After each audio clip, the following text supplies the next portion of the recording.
So there I was canoeing in the middle of the lake with my family, and I couldn't believe it. Like off in the distance, there were a couple of fallen down trees and logs and little islands, and I kind of looked again, and there were Nepenthes like growing there in the middle of a lake, and I was like, what the hell is this? Have I discovered a new species that somehow likes living in water?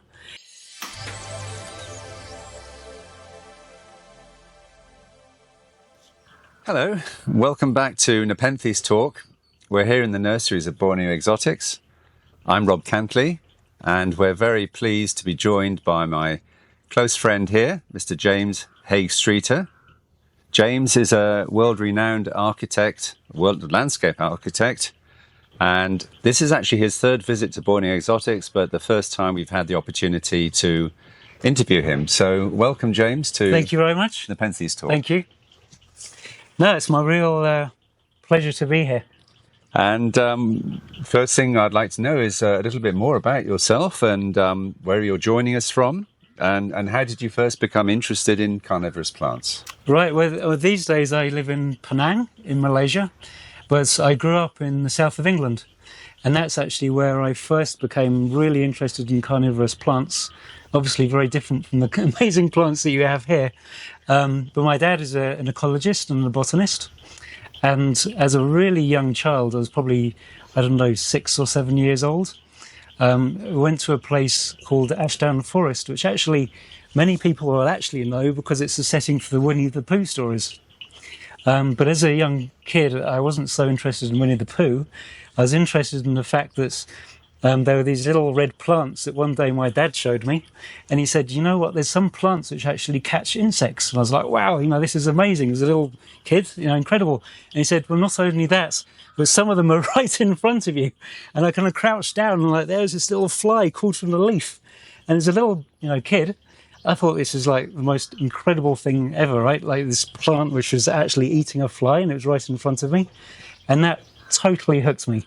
So that was the round-leaved sundew, Drosera rotundifolia, which is actually very common throughout the northern hemisphere. I mean, it actually stretches from the UK all around the world, literally to Japan. I've seen it in Japan as well.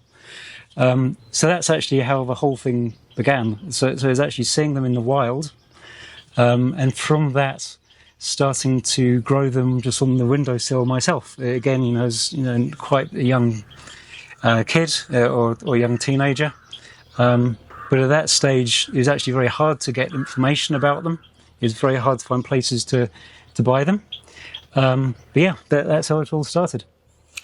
Well, that's a very unusual introduction to carnivorous plants because most people first see a Venus flytrap, at least in Europe. They see a Venus flytrap in the shops, and as a child, we all wanted a Venus flytrap. So the first one most people see is a cultivated one. Right. At least in Europe, you're quite unusual to have seen one actually in habitat doing its thing first. Absolutely, yes. And it really grabbed your imagination, obviously. Yeah.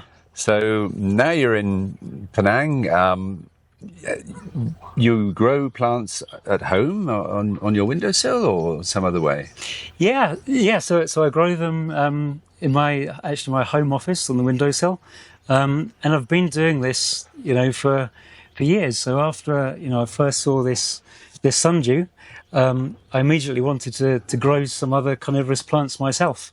And so back then, I mean, this is sort of late 70s, early 80s. The only place you could buy them from was Marston Exotics. Ah, yes. And I tracked down one nursery in Covent Garden in London that was stocking them.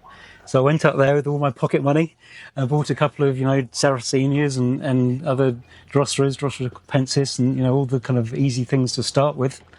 And so that's actually how I started, just growing, these sort of more sort of common species on a windowsill as a boy.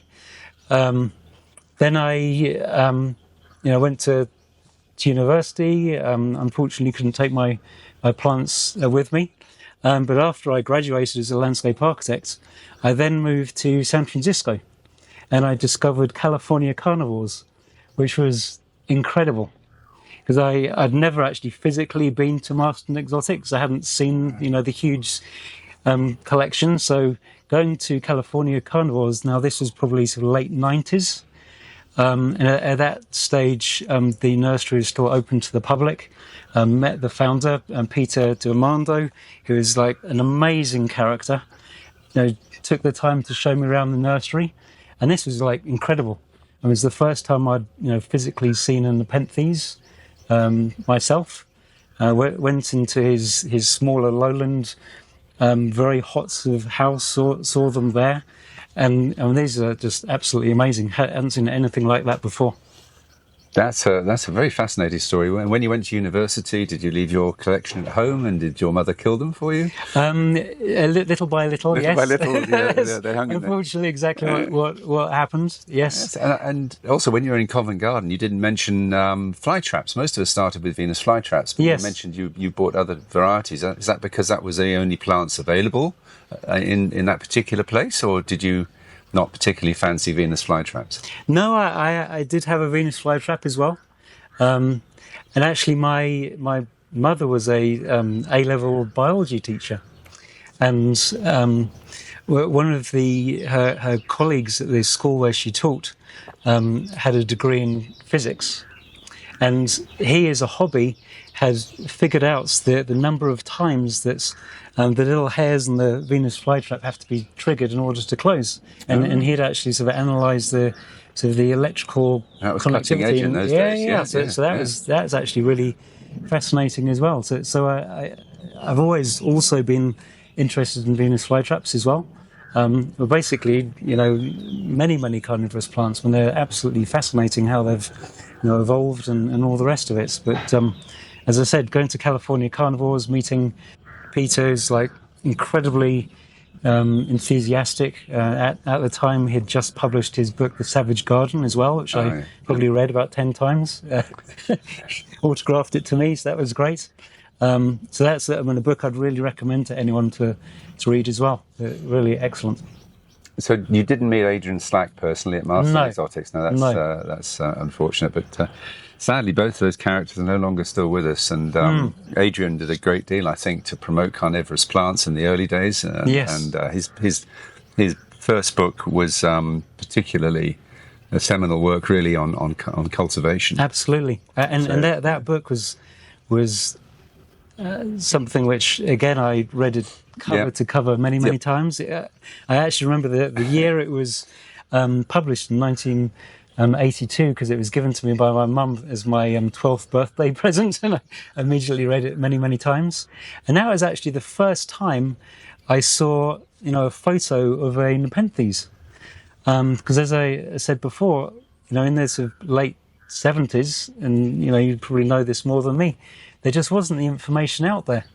And so, I'd seen this little Drosera rotundifolia, which was, very exciting.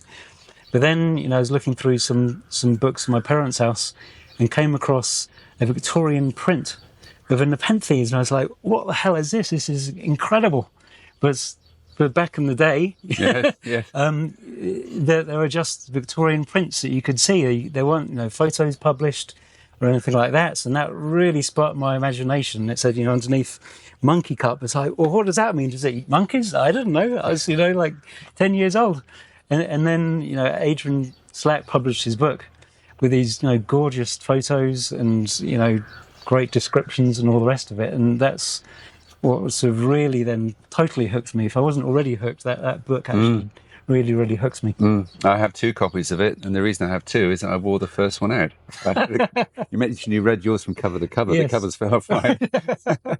And luckily for me, the second one I actually had autographed by Adrian. That's another story, but I was very fortunate. But I met Peter D'Amato as well, but I never got an autograph book from him. I don't know why I didn't ask for that, but he was a foremost authority on cultivation, wasn't he, in the States? Oh, absolutely, yes. And the Savage Garden is again a landmark, in my opinion, of books on cultivation of Nepenthes, and is yet to be surpassed. Yeah, he actually told me a very funny story when I visited the nursery, because I started going there quite a few times. I was kind of recognised me after a bit, and he said that he was having problems with aphids in his nursery, not so much for Nepenthes, but Sarracenias, the growing tips, when they're quite young, that they can be susceptible to aphids, and some Droseras as well, actually. So he wanted to have some kind of sustainable way of trying to manage his aphids. And so he bought loads and loads of ladybirds, like literally hundreds of them. Let them all go, hoping they'd deal with the aphids. And he said within 30 minutes, every single one had been eaten by the plants. And the aphids were still merrily doing and their the aphids thing. were still doing their thing, yes. Well, that's an example of how organic pest control it doesn't always work, does it? But that was a brave attempt. Indeed. That's a story I've not heard before about Peter. I think a lot of people out there would be interested in that, because he has a lot of fans, or had a lot of fans. It's very, very sad. We lost him quite recently. So now you're in Penang. Yeah. You grow mostly which type of carnivorous plant do you have on your growing facility? Is it all genera, or you specialise in a particular one? Yeah. So as I said, I started off growing plants on my windowsill, and that's exactly what I still do today in my home office. But the types of plants I can grow these days are completely different. So, when I started off, I would have loved to have grown Nepenthes. They weren't really available at that time. And, always very interested in some of the Lowland Nepenthes as well, and things like bicalcarata I've always loved, with its kind of fangs sitting there. And these days, ironically, all the species which I originally grew quite happily, I actually can't grow at all. And just because it's so hot. So to give you an idea of the climate, it's typically about 32 degrees Celsius all through the year. At night time, it drops to about 26. Humidity levels probably between about 65 to 75 consistently during the year. And just go up and down a little bit. So almost the only thing which grows very well are actually Lowland Nepenthes, which is really weird for me, coming first from growing plants in the UK, then in the US, and kind of dreaming about Lowland Nepenthes. The whole thing is switched. So all the things like Sarracenias and all the actually even Dioneers, lots of Droseras, Pringriculas, all those things which most people think are the easy things to grow, I actually can't grow anymore. So, I've tried with Dioneer, and it grows very quickly. But because there's no sort of time for them to rest or go into dormancy, they kind of run out of steam, and they put themselves into their own dormancy for a couple of weeks, and then to start to come back to life. I've found the same thing with Droseras. I've tried, a lot of the tropical species from Queensland, things like Drosera paradoxa, which a lot of people grow because it is supposedly a tropical species, and it grows really, really fast. And again, after a bit, puts itself into dormancy, even though the temperature is consistent. It's almost like, okay, I've had enough, guys. I need to rest for a bit. We've seen the thing. Yeah, it does that for a couple of weeks and then come back to life. But the thing which grows incredibly well are all the Lowland Nepenthes. So, which in a way isn't surprising, because on Penang, where I live, you have albomarginata, this guy here. You have mirabilis, and several others as well. Grassless, so they're kind of growing around my house naturally. And so during the daytime, I actually keep the windows open. I have a fan in my home office. So it's a very similar climate to their actual natural growing conditions. Yes, so some of the species actually do grow in and around, not in Penang, but in the vicinity of Penang. Because Penang being Malaysia, roughly how far north of the equator would you be in degrees? Similar to Borneo? Yeah, probably a little bit further north. You're a little bit further north than Borneo, but not maybe 7 degrees or something. We're 5 degrees here, which is very similar to Borneo. One of the reasons I chose to set up Borneo Exotics here was because of the similarities in climate. But at altitude here, we also have more of a temperate climate in terms of temperature swing. Therefore, we experience exactly the same as you in the lack of dormancy. So we have fly traps, and we'll show you one here in a moment. I think we can grow fly traps very nicely for a while. Right. Then they get tired because of the lack of dormancy. So, like you, we can't grow very well other types of carnivorous plants. So we focus on Nepenthes. Though we do have an indoor growing facility. I think you've seen it. Yes. With a lot of lowland varieties in it. But when it comes to things that require dormancy, we're in the same problem as you. So you're growing indoors on a windowsill. Yes. Are you on the ground floor, or are you in an apartment? Or? No, in an apartment. So I actually have very similar kind of restrictions, if you like, about the size of a collection you can have. Is many people living in Southeast Asia. I mean, it's common to live in an apartment. Windowsill is about the only place you have to grow something. And like most people living in Southeast Asia, living next to the coast. So actually, if you're a carnivorous plant enthusiast, you're basically living in Lowland Nepenthes habitat. Yes. So if you're growing outside or you don't use AC all the time, they are actually the easiest things to grow. And if you want to grow anything else, which people would typically grow in the northern hemisphere, you then have to do all these crazy things like having chilled rooms. Or I've even been to see some person who had one of the cabinets that you have in a convenience store for chilled drinks, and he converted that into a little growth chamber. So it's actually a chilled growth chamber. We've done that here. Which is the opposite to what you'd normally expect. People normally are desperately having a high humidity place to grow your lowlands. But in Asia, it's the opposite. Yes. People have these chilled rooms to then grow your pingriculas, and this one particular collector had a hamata. But again, in this sort of chilled location, which is, the exact opposite of how most collectors would think, you have to grow plants. This rings so many bells with me because my youth in Brunei, exactly the same issue. Not that I could even obtain hamata. It wasn't known. And I couldn't obtain any highland species, but had I been able to do so, I wouldn't have been able to grow them. And it might puzzle people. I'm talking about we can't grow lowland species here because it's highland climate. And then I talk about having a chamber to grow highland plants in. Actually, this is a sort of quite an intermediate highland climate here. So the ultra highland species like Velosa is a prime example. Doesn't grow terribly well in this climate. So we've tried chambers and Peltier coolers and all the kinds of things you must have thought about. Yes. So what you've done is you've adapted your existing conditions, or adapted the plants you put to your existing conditions. Yes. And you have this collection of Lowland Nepenthes.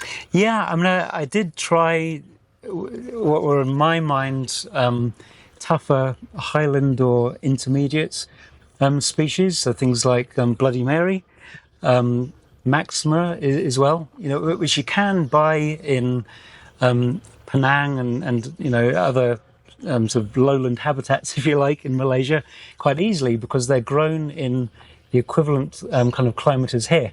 So in Malaysia, you have a place called the Cameron Highlands, which grows lots and lots of plants, and they do grow lots of the more sort of typical common highland Nepenthes. They then sell them because they're closer to the coast, and for a couple of months, all is good. And then after a bit, they're like, "Oh my God, I'm a highland Nepenthes in a lowland climate. I shouldn't be here. I shall go to that new highland place in the clouds." Exactly. Yeah. So they grow very well in terms of producing lots of leaves. Yes. But the reason for these is you want the pictures, and they stop picturing. Yes. So that's the problem with those. And so I do have a collection of plants which are primarily now lowlands. I tried some what I thought were these tough highlands, didn't work, and so now I use focus on lowlands. So you feed your plants with fertilizer, or they can't be catching natural prey in your environment in an apartment on a high-rise building? Right. So there can't be that much flying in through the window that suits the plants. So yes. You have to fertilise them, I assume. And do they ever catch any natural prey that you've observed? Yeah. So I mean, first of all, you're right. During the daytime, I do keep the window open. That's partly just to, trying to give them as best climate as possible because, this is their natural environment. So, in a way, it's quite easy for me to grow lowlands because all I have to do is open the window and they're in their natural environment, right? Kind of cheating in a way. And so I don't feed them, any extra flying insects because of that. I do feed them some sort of pellet food, osmocote, things like that. But surprisingly, and I guess this is because we're surrounded by rainforest in Penang, even though it's a built-up environment, you do get ants in the building sometimes, and also little termites. And actually, I have one kind of story which may be hard for people to believe, but honestly, this is the absolute truth. I want to show this as a... Yes. How do you describe that? So in my home office, I have a bookcase, which is where I keep some of my plants. And I was happily typing away on my computer late one night, and I suddenly saw this little train of insects. They clearly weren't ants, but quite small. So that because they were following each other, it must have been termites. And I was like, this is weird. And I sort of followed the train of them, and they were going up a shelf, along upper shelf. It's like, where are they going? And I suddenly realised they were heading straight for my albomarginata, which is unbelievable. I mean, I could not believe, why they were doing it. And the reason why this is so incredible is because, as you obviously well know, albomarginata has evolved specifically to attract termites. And, the reason why it doesn't really have a peristome at all and has this very interesting white rim around the top where the kind of peristome should be in a way, and obviously gives it its name, albomarginata, because there's the white rim, is because this white rim around the top here both smells and tastes exactly like a fungus that termites love, which I find incredible that a plant can adapt in that way to be so specific. And here were a train of termites heading straight for my elbow on the 5th floor of an apartment block, which is incredible. That is a truly... What were you smoking? It's a truly amazing story, because observing albo in the wild, as I have, and maybe you have as well. Yes, I have, yes. They're growing in areas where termites would be expected to be. There's often a termite mound not far away. So it's not that far a stretch that the termites would just sort of meander along and find this. But for them to actually come through an apartment building on the 5th floor and go for that white band, shows the power of the chemical attractant that it's exhibiting, which you and I can't detect. I think there's all sorts of things in the air we can't detect right now in this nursery, but including that.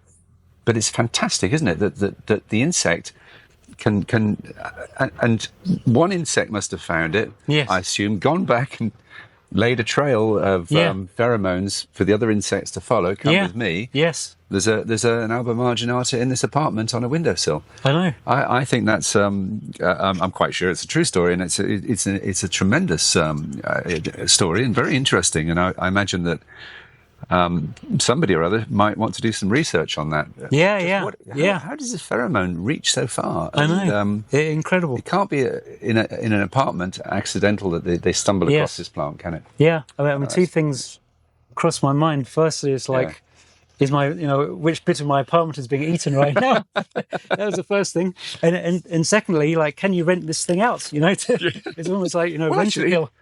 Yeah, rent a kill might work in reverse. It might actually end up attracting problems. But I don't think that's absolutely fascinating. It's like I've had a lot of questions about, do they eat mosquitoes, and because would they be useful for anti-mosquito? And there's a double-edged sword there. But termite attractant, absolutely fascinating. So when you've seen the termites climbing up the pitcher to feed off the exudate, nectar, whatever it is, from the white band, have you actually seen them falling in? Do they all fall in, or do some go back? Have you noticed that?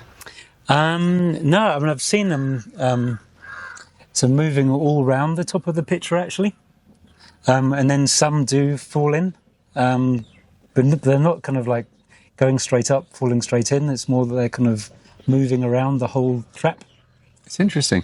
With bicalcarata in the wild, there's a species of ant, the drummer ant, which often goes up and feeds on the nectar on the underside of the lid. And I've observed them for a long time, and only a proportion fall in. So it's Right. it allows them to continue to survive as a colony rather than eating all of them. Yeah, I mean, but bical, I think, has to be my favourite lowland. I mean, just incredible. There's some Understandable. There's some carnivorous plants where even if you knew nothing about them, you know that it wants to eat something, right? You just look at it, and bical with its kind of fangs sitting there looks amazing on its own. But one day I looked at them and there were these 2 drops of almost looked like venom sitting there, hanging from the fangs, and it's just the most amazing thing.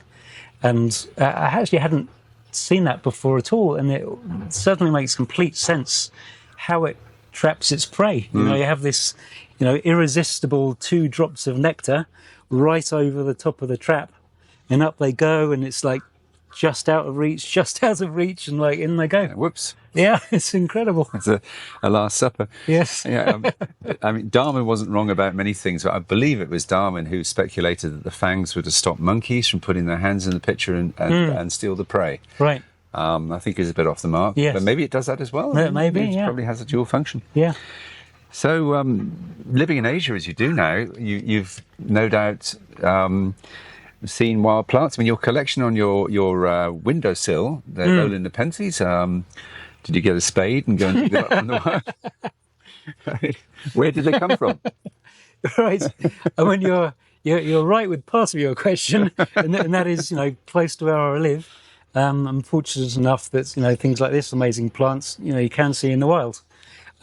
So that bit of your question, you're right about. Not the spade part of it. There are some small growers in Penang and Malaysia, where I have got some plants grown from seed, like bical, for example. But luckily, these days you actually have one of your distributors in Malaysia, which is amazing. And so I have been fortunate enough now to be able to receive some of your plants, ordered, from your websites. And obviously, as everyone knows, the process is hobbyists can't order directly from you. You have to, first go to the website, find a distributor near you, and then order that way, which is fine. It's no big deal at all. And I must admit, the quality of not just the plants, but just the care of the packing is unbelievable. And these plants arrive in these styrofoam boxes covered with silver to make sure that there's no sort of heat gain or anything inside. And then the way you pack them inside, in these kind of bubbles of air, is absolutely amazing. It's like so impressive. Thank you. So I mean, for anyone concerned about receiving plants from the other side of the planet, and the amount of care that you put in, is absolutely amazing. Well, thank you for that. That's very gratifying to hear, because we don't often get feedback like that, and it's a testament really to the staff, not me personally. We've developed the techniques for packing the plants over many years to try and maximise the success rate for our distributors, because they take bare-rooted plants. We can't sell bare-rooted plants directly to our final audience, the hobbyists, because of the permit situation and the shipment situation. So the distributors have to take them. But we do our very best, because these plants are not only valuable, some of them, they are intrinsically close to our hearts, because we spent years growing them. So we very much want them to succeed with the distributors and the hobbyists as well, which is why we're going to be doing very shortly, I keep saying this, but it really is happening, cultivation videos to try and help people like yourself. But it's always fascinating talking to somebody like you who's got a specific way of growing the plants on a windowsill. But going back to seeing plants in the wild, can you tell us more about that? Yeah, so as I said, my whole fascination with carnivorous plants started with seeing them in the wild, which maybe is a bit unusual. And living in Southeast Asia, surrounded by Nepenthes, is obviously incredible.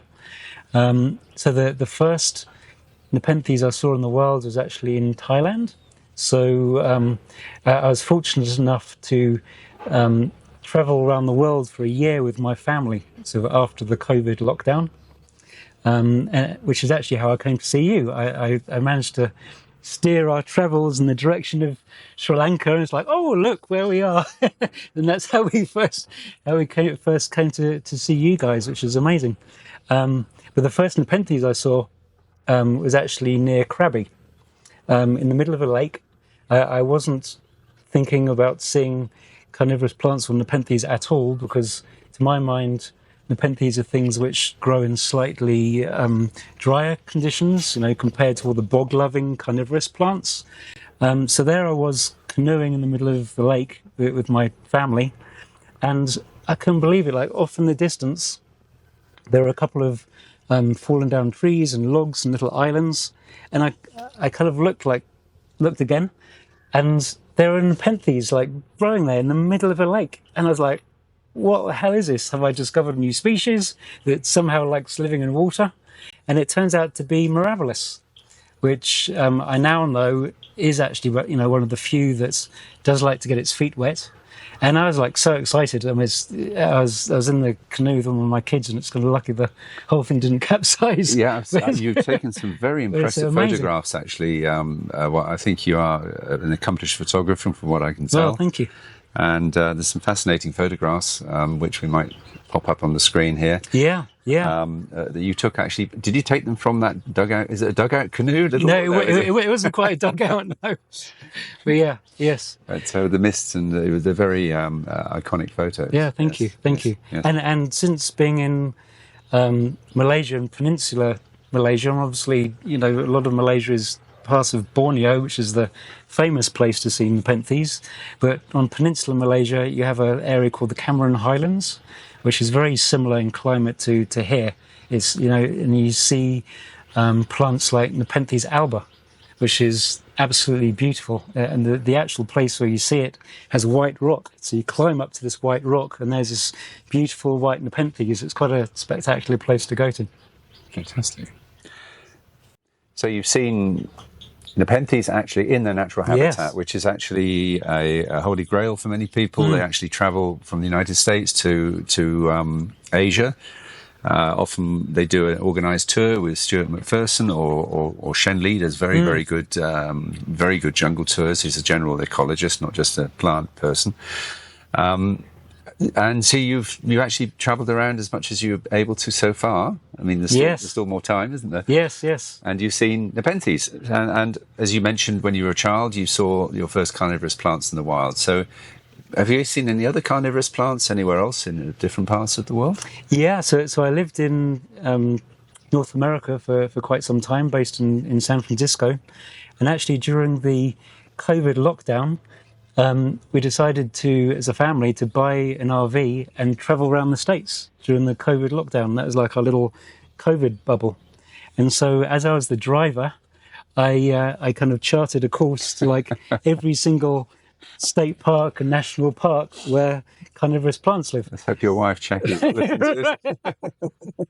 Yeah, there have been a couple of occasions where, we'd arrive at like an Airbnb or something, and it's like, oh, we're like a kilometre away from whatever. What a coincidence. Amazing coincidence. Yeah, that actually happened when we went to Australia. Yeah. And one plant I've been really interested in for a long time is Drosera bonata. So yeah, we happened to be, staying right next to where that grows once. So that was quite funny.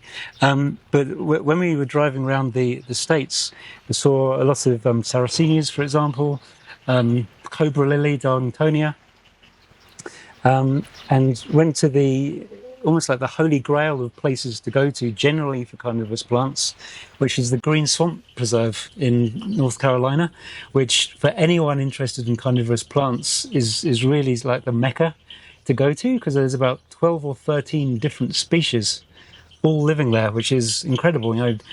Sarracenia and Drosera and Utricularium, Pingricula, like you name it. Unfortunately, not Nepenthes, but everything else is all growing in this one location, which is amazing.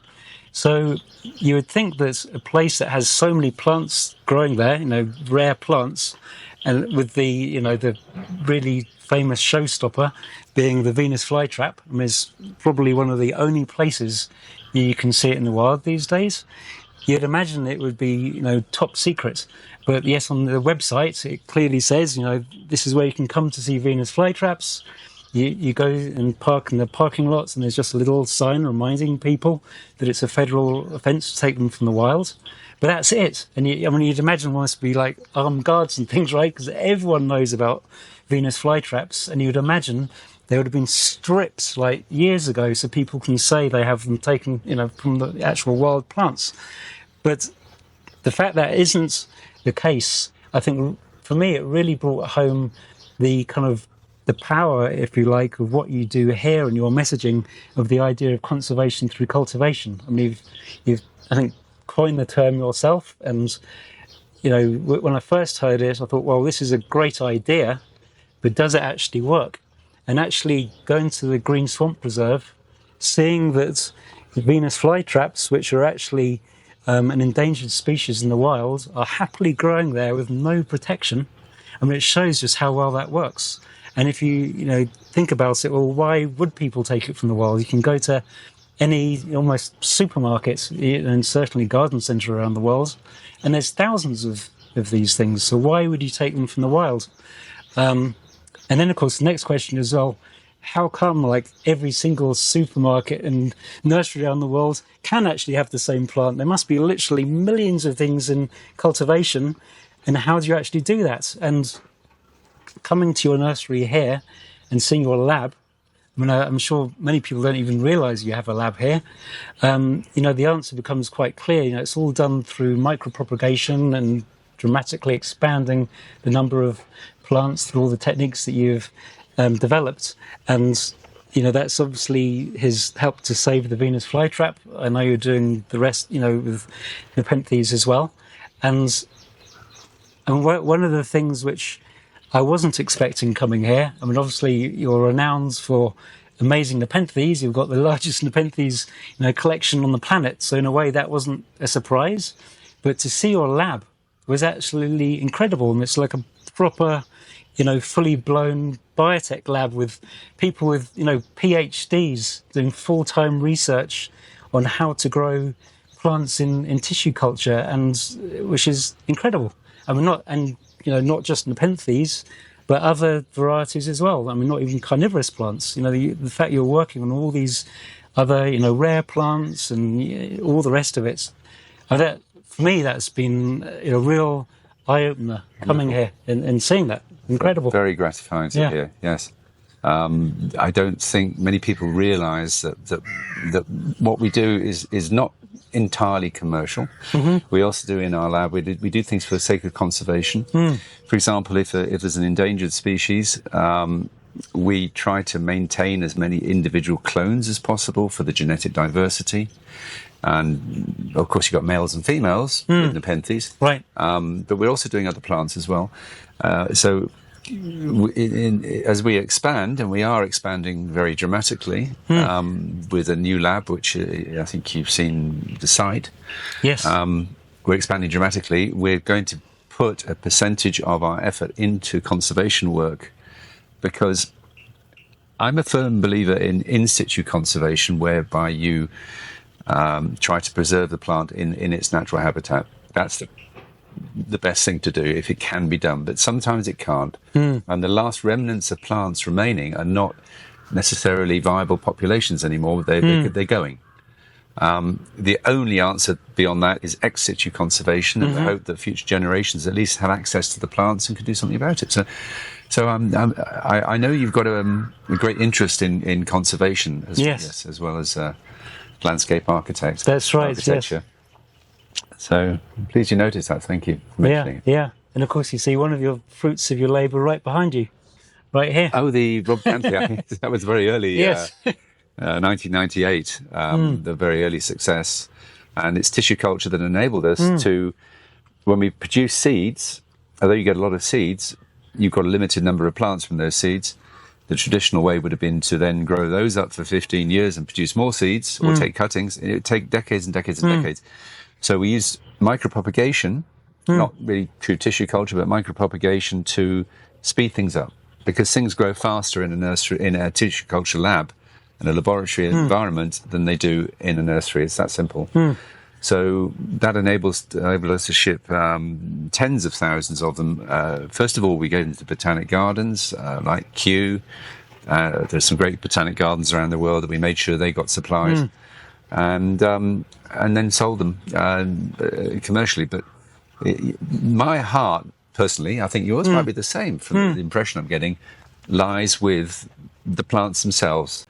James, since you've been in the nurseries and had time to walk around the nurseries and look at nearly all our plants, there's a lot to look at, isn't there? Is there a particular Nepenthes that's jumped out at you as being particularly interesting in some way? Yeah, I mean, the experience of walking around here is just incredible. I mean, I've now been here 3 times, which I feel really fortunate about, and every time, there's something new, and we have just so many plants here, and I mean, after all, you're the largest nursery on the planet, and it really shows, and it's incredible just walking around here. But every time I've come here, there has actually been one plant which you just cannot miss, partly because it's bright red and rather large. Oh, yes. And the Siberiana Murliensis, I probably butchered the name. Siberiensis Murliana. Yes, exactly. Yes. Exactly. Luckily, I think you now have a shorter name, Nepenthes Titanic. So I'm very glad that you have a nice short name for people to remember. But it's been featured on other videos. I think you're hoping to get a record for it. But putting that aside, it is actually a really beautiful picture. It has a very unusual colour, more of a kind of a orangey red colour with the darker red kind of spots and blotches on it. It's very, very beautiful.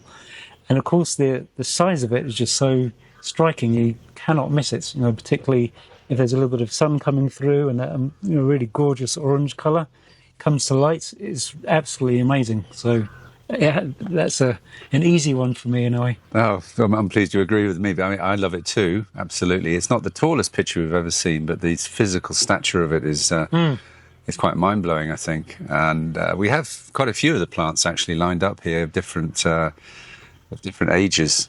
So yes, we are hoping it's a record.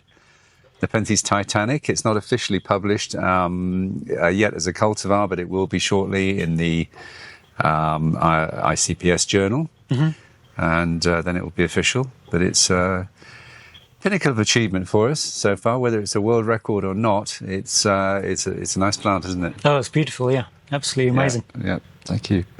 And this has been a really fantastic conversation. And before we wrap up, is there anything else you'd like to mention or discuss?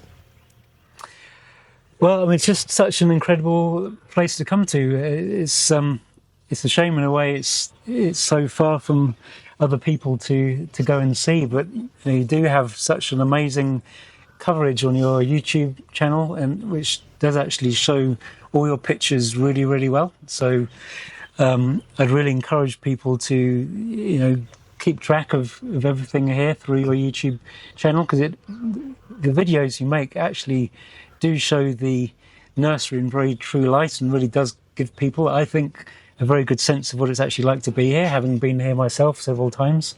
So yeah, I'd really encourage people to subscribe and follow you. And it's quite a new thing, this YouTube channel for us. Did you discover it through the YouTube channel, or you knew about us before that, I think? Yeah, actually a long time ago when you were exhibiting in Chelsea. So I wasn't able to talk to you then, because I think you were like the most popular exhibit in the whole Chelsea flower show. Like thousands of people swamped on your exhibits, but I did see the exhibit then, and it was absolutely amazing, very inspiring. Well, I'm sorry I didn't meet you then, but it's been a pleasure meeting you since then, and thank you very much once again for visiting us. It's been a real joy, and thank you also very much for watching and tuning in to Nepenthes Talk. And please don't forget to subscribe and catch the next episodes.